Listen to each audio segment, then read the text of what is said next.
पंडित ना सुनता रुआ तक गोड़वा दाब दो दिन भर खा लेता नहीं सुतो रहो तनी खटिया पर आ को तनी गोड़ दाबेला सुतले सुतले देह दुखत आवत तक दाब दो हमने सुनाता भाई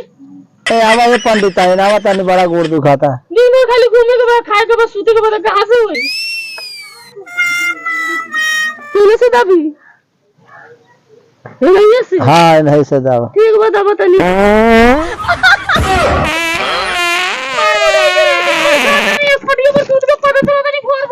एला बारी ना शादी बा कोनो के आना कोनो के श्राद्ध बा अरे कोनो सारे मोरता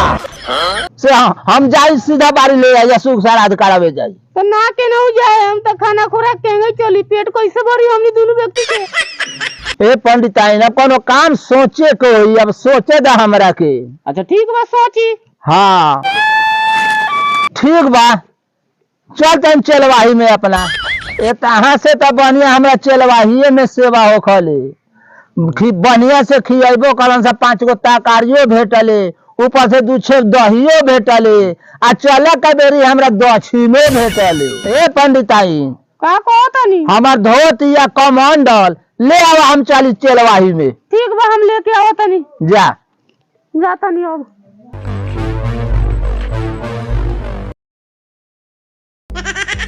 हाय धोरी कमंडल मर्दानी द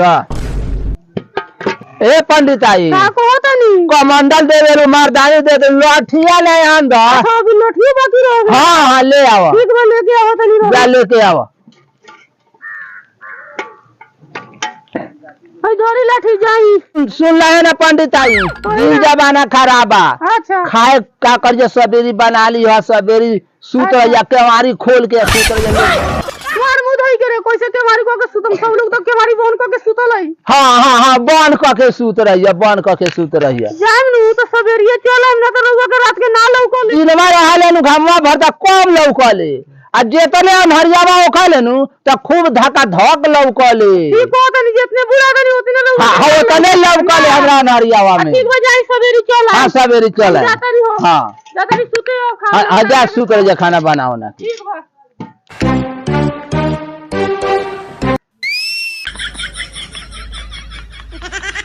श्री राम जय जय राम श्री राम खतनिया सेलवा के हमरा यह गांव बुझाता लौकता अच्छा कोई से पूछता नहीं से हमें चेलवा का गांव तो हम चलिए आइल बानी में बात पूछे को होई से ओकर घर केने खातिर बा श्री राम जय जय राम सीताराम सीताराम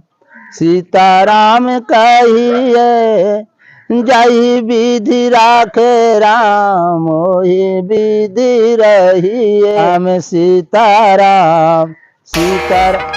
ए जयमान अरे हेले रुका लगला पंडित जी आना अंदर आया ना अंदर आ कहो जाओ जयमान जी कहल जाओ बकोटन दास के घर केने खातिर अच्छा बकोटन दास के हाँ। भैंसिया खातिर बा हाँ। ओकरा पहिलका गलिया में घुस जाए पहिलका गलिया में वो बकोटन दास के घर अच्छा ठीक बा परना पंडित जी खूब जिया जागा चूल्ही में लागा हरे राम राम राम हरे हरे श्री राम जय राम जय पंडित जी खूब आनंद रहा ए चला बकोटन दास के घर केने पड़ल आ तो गेले बानी अब भैया तक दूर जाके होलन संगे घूम जाए के बा ए मजे आवत हमर दोनों पैर थाक गए अब चल तनी होता तक दे हो जातवा हम सेवा करवा हम चलवा चले ठीक बात तो जाए लोसी नहीं जाके हम घूम जाए के हो घरवा भरे के भरे हे ले घर वाला संगे भैंसिया वाला संगे घूम जाए के बा भैंसिया लन से हां अच्छा ठीक बा जाई हम हां जा ठीक बा जाते सीताराम सीताराम सीताराम कहिए दू सब लोग यहाँ हमार चेला बा कामना के यहाँ सही होई कामना के यहाँ ना सही या कॉमन सेवा निमन से कर या कॉमन ना कर सबसे बढ़िया चला हमार बकोटने दास बाबा उहे खूब खियावले पियावले सेवा हमार कर रहे चले दो राम सीताराम ताराम सीताराम सीताराम ओ चला ओ बकोटन दास बड़ा हो ओ बकोटन दास बड़ा हो ओ चेला बा कोई हो बियाह करेला पत्नू इतना बड़का जीव बड़का कोइले गलन बियाह करके ली अइलन न एगो सेनुर किल्ले हो ना एगो पौरांगा किल्ले हो ना एगो सब कोइले हो चुप रहा बारी। अरे दाल चावल सन पेट भरी उनके बारे में सोच, पेट के बारे में सोच। आ किसे मुख से लिपस्टिक से पेट भरी हैं? सब लगा कॉटन 10 बड़ा हो ओ चेला बा कोई हो कॉटन 10 बड़ा हो ए घर में साला को घर बटे दुनी व्यक्ति ना के बैठ बिखार शादी हराम कर ले बराबर के ओ कौन सरदार है चला हम भाई तो गुरु महाराज हम गुरु हां बाप रे गंदा खूब दिया चला हमर ना चिन्हल ना चला सब लोग तो बिखार आवत दूरा पर आदमी हैरान होए तो भीख देते सीताराम सीता हां बोले बैठला बैठला बहुत दिन पर बाप रे बाप कैसे कैसे याद पड़ गई शाम चलवा है बहुत दिन पर आइबे कन्या सीताराम बाप रे बाप इतना ना क्या ताकत मेरा या आपने अभी ना जजमान का हो गेल बा घूमे जने चलवाही में ठीक बा ठीक हो ना सुनता रू हां कही ना हम के गुरु महाराज आल बहन हां आके आशीर्वाद ले ला अच्छा रुकी आवत नहीं हम आशीर्वाद ले लेता नहीं सीताराम 12 दिन के बाद गुरुजी आयल बानी चलिए हम आशीर्वाद ले लेता हूँ सीताराम सीताराम सीताराम सीताराम दंडोत गुरु महाराज गर्भवती भगवान ये कौन आशीर्वाद तनी महाराज जी अरे चला नायका पत्रा में यह आयल बा आशीर्वाद हाँ हाँ बदल गेला पहिल काम नायका ही चलता ठीक बच्ची चला हाँ गुरुजी बहुत दूर से आयल बानी भूख प्यास लागल बा अरे कुछ नाश्ता पानी बनवावा ठीक बा गुरुजी ना सुनतारू हाँ जाके कुछ नाश्ता पानी बनावा बहुत दूर से आयल बानी का भूख लागल है ठीक बा अच्छा जा कुछ बनावा घर में होई कुछ बनावा था हाँ जा तो बनावता हम चल गुरुजी के सेवा करता नहीं बाप रे बाप बहुत दिन पर सेवा का मौका मिलल बा हो महाराज सीताराम सीताराम गुरुजी के सेवा करे के बड़ा मौका मिलेगा हमरा बहुत दिन के बाद में आज चला बड़ा दिन पर आयल बानी क्या करी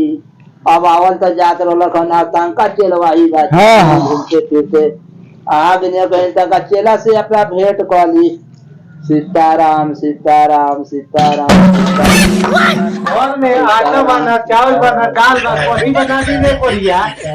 घर में नहीं के कुछ सफाई हम फसाई तो साथे छोटा तो रखार के और मारम भगवा धमन जा क्या खबर बच्चा को सुनो बात हम पानी हम घरवा के नियम तो यही में खा लसार के आ मारा मन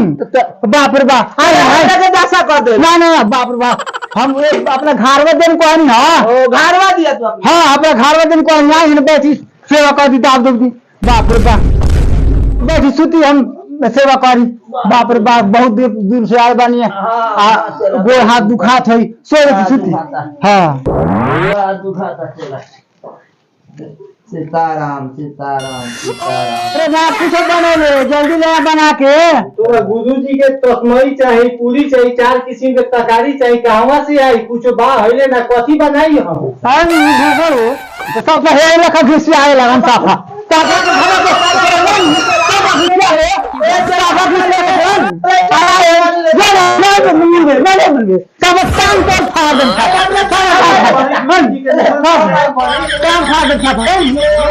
साफा काम खा दे ना घर में जा ए बाबा सुन ना चला